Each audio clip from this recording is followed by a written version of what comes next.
Hey friends, welcome to another episode of A Reader and a Cinephile. This month I want to try something new. As an avid lover of books and movies, I try to read and watch as much as possible. Despite a deep devotion to both of these mediums, it is nearly impossible for me to read every book published and watch every movie released into the wild. New and classic stories will slip my radar and go ignored. This, in what I hope becomes an ongoing series, is my opportunity to correct a book and a film I have overlooked.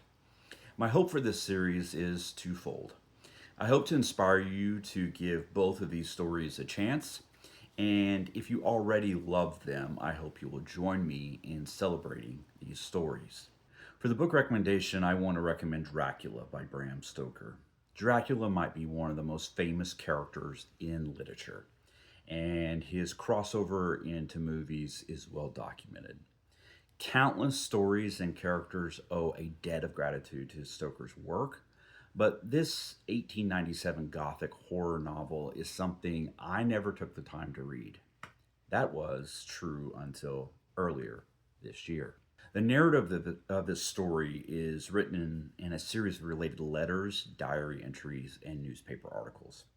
Personally, choosing to tell this story in this way was initially a little off putting for me, but after I got used to each character's style, I found it addictive and mesmerizing. No character has the complete story, and they often view the world differently. The second thing I loved about this book is pretty simple. I go out of my way to avoid horror stories. I don't watch horror films and I don't read horror books. But this book changed something in me. It made me think of all the stories I may be avoiding out of fear.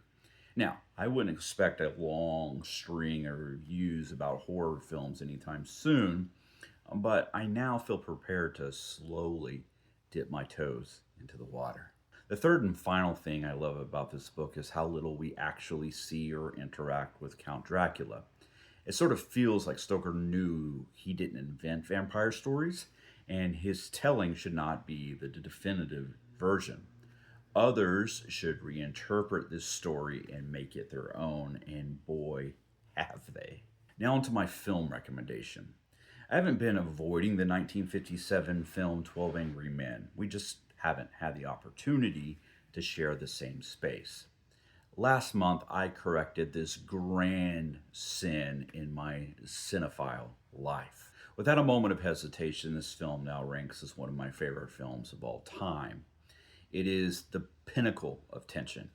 It has so much to say about our society, and its minimalist style is nothing short of breathtaking. It takes a simple idea 12 men on a jury attempting to decide the fate of a defendant, and it turns it into a thriller.